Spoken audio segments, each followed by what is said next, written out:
Hey, you guys, just a quick little something different to talk about. Okay, Love is Blind, right? You guys are watching that, right? I am watching Love is Blind in Germany. And let me tell you, when I watch Love is Blind, it kind of reminds me of me and my husband because if I don't know if you looked at my stories or not, if I haven't said anything about it, but me and my husband met on the party line. We met on the party line, right? And I felt like it was you can when you talking to somebody, it's like you can feel their energy. You know what I mean? Just how they go through the wall, it was through the phone though. You know, and it's like, am I gonna continue this conversation? Am I gonna press 7 on him while we're talking? Or am I gonna just keep it going? So me and him met on a party line, and it's crazy because he was working at the Union Station, and he was not too far from me.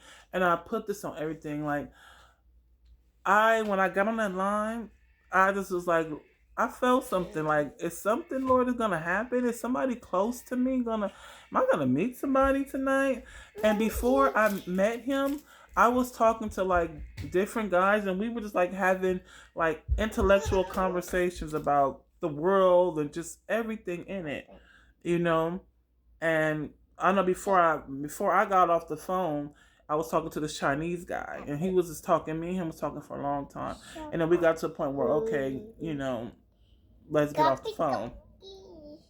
So, but between that, I heard my husband's greeting like, "Oh, I'm at work, bored, looking for someone to talk to, and hit me up." And I'm like, "So how you at work bored?" And I was like, "Okay, well."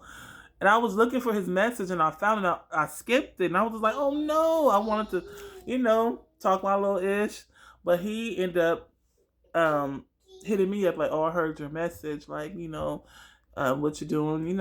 I forgot this. Whatever he was saying, I forgot, but yeah." And I was like, "Oh, this is the guy that was bored at work." So I instantly was like, "Let's connect." Instantly. So we connected, and I was like, "What are you doing at work?" And he was like, "Oh, I'm a security guard." I was like, "Oh, me too." And he's like, "Yeah." I was like, "Yes, I just got off of work. I just got off of work. I just couldn't sleep that night. I was just up." And we was chopping it up.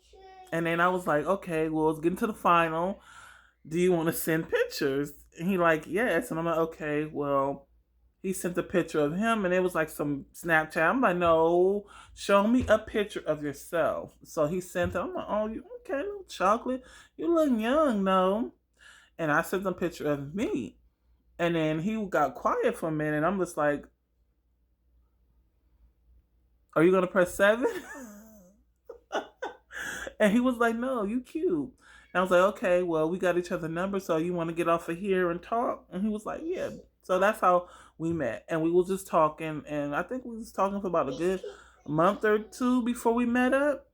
And when I first met him, I'm like, he got off the train.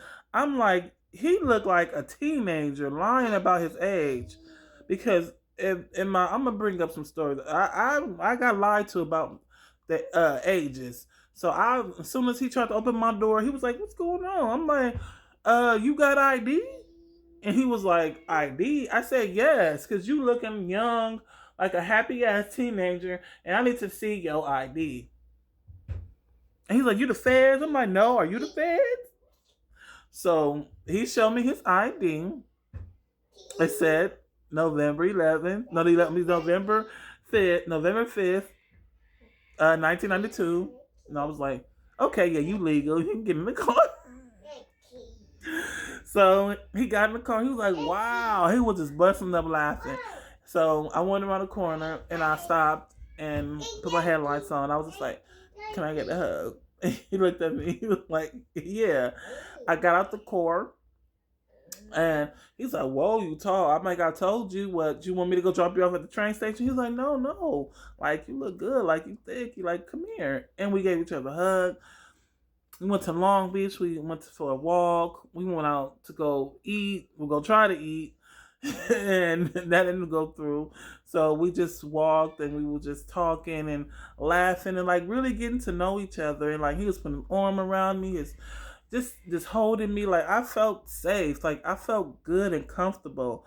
And I told him from that, I'm like, I'm that day we went to Long Beach, I'm like, I really felt comfortable with you. Like I didn't feel like you didn't care about my height, you know?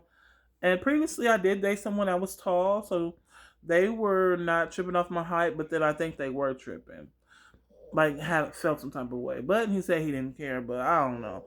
So I was just like, okay, he wasn't tripping, and he was just like, well, it's always something new, you know. So you still a woman, right? And I said yes.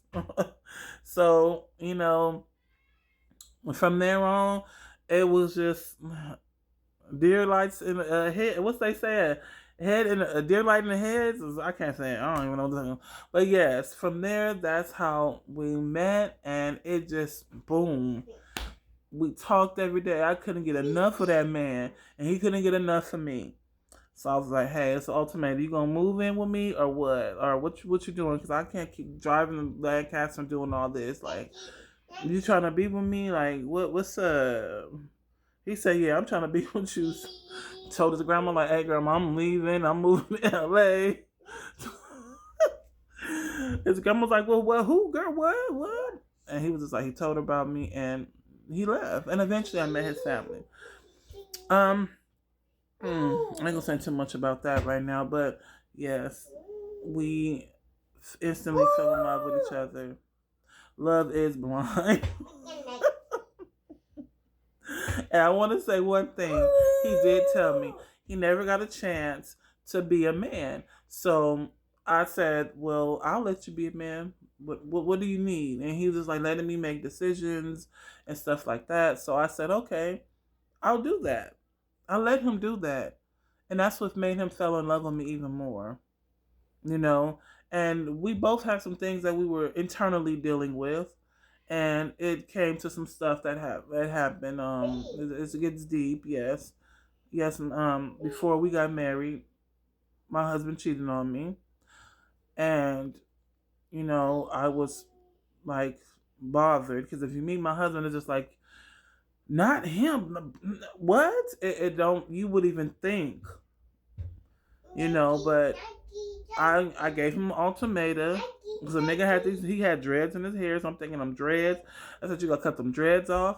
You better quit that job because if you don't quit that job, I'm finna come up there and I'm finna cause hell. And you gotta find us counseling. He did that within one day.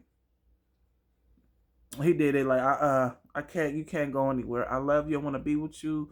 Like this, you're the person that I want to be with. I spend my life with. Like I really want to be with you. And I'm like, okay, giving you a chance, but if you go, no, it's not gonna be pretty. So I could admit that. That's what I'm saying. And the tramp, which used to be my best friend at the time, she was like, don't like weighing my pros and cons with him. And if it wasn't for her, I probably would have left him. But she said no, he's a good man. Like he is young. And I was like, yeah, that is true. So just give him a chance. Now, if he cheats again, then we both gonna ride on him. And I say yes. So ever since then, clean closet. Like he's been doing everything and anything to just make sure that I feel safe. So you never know what somebody went through to get in a relationship. Because I have to tell it myself, it's not peachy all the time. It's not. So that's all I'm gonna go say because I gotta go get him in a minute. But he wants me to give him a sandwich, so he wants a sandwich from Subway. So I'm like, okay, I'll go get you a sandwich from Subway. I ain't doing nothing. And then that's it. Go grocery shopping. But y'all have a blessed one. Peace.